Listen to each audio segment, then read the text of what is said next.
Hello guys, আমি মামুনি চলে এলাম একটা নতুন ভিডিও নিয়ে। তো আজকে হচ্ছে ভিডিও 10 ডেজ চ্যালেঞ্জের ভিডিওর আজকে হচ্ছে ডে 3। আর এই দেখো এদিকে বাজে ভোর 4:30, আর ইনি এদিকে জেগে আছে সেই 3টে থেকে। ওর নাকি ঘুমোতে ভালো লাগছে না। তো যাই হোক, অনেক ভুলিয়ে ভালিয়ে তারপরে এখন একটুখানি শান্ত হয়ে বসেছে। আর এদিকে আমার আজকে সকাল সকাল একটু ওঠার কথা ছিল, কিন্তু ঘুমিয়ে পড়েছি আর দেরি হয়ে গেছে। আর এইদিকে হচ্ছে আমরা রেডি হয়ে গেছি, বেরিয়েও পড়েছি, যাচ্ছি মায়ের কাছে। তো আজকে মানে যাবো বলে ভেবেছিলাম তাড়াতাড়ি উঠবো, তাড়াতাড়ি কাজগুলো সারবো, কিন্তু এতটা দেরি হয়ে গেছে উঠতে, আর টাইমটাও ছিল না বেশি, তাই এত তাড়াহুড়োতে কাজ করেছি।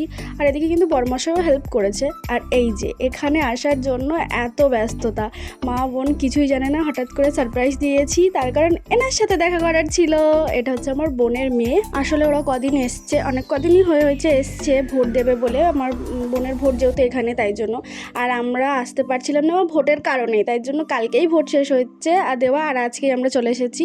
আর এদিকে দেখো দুই বোনের একসাথে কত আদর, কত ভালোবাসা। যাই হোক, তারপরে দিদা এখানে বাজারে যাবে, আর ও দিদার সাথে বায়না করছে যাবে বলে।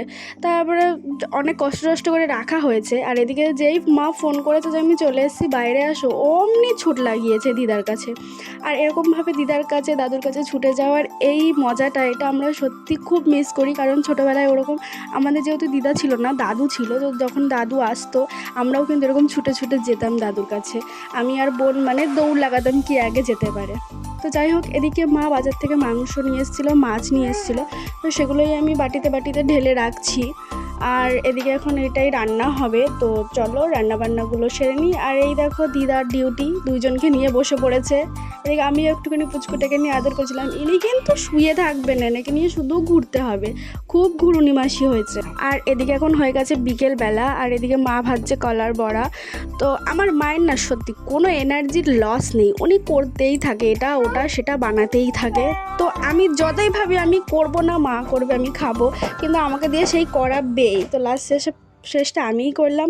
তারপরে ওইদিকে ওগুলো করার পরে আমরা এখন বেরিয়েছি ঘুরতে, আমি বোন আর দুই পুচকে দুজনে ঘুরতে বেরিয়েছি। আর ঈশিতা বায়না করছিল ফার্মে যাবে বলে, তাই জন্য আমি এখানটা থেকে একটু নিয়ে এসেছি। আর বোন আসেনি, ও কিন্তু বাইরে দাঁড়িয়েছিল, যেহেতু পুচকেটা অনেক ছোট ওর জন্য আর যায়নি, ও দাঁড়িয়েছিল। আমরা একটু ঘুরে ঠুরে তারপরে চলে এসেছি। এখন হয়ে গেছে সন্ধেবেলা, আর সন্ধেবেলা 1 কাপ চা আর সবার সাথে আড্ডা, এইটা যে কী দারুণ লাগে।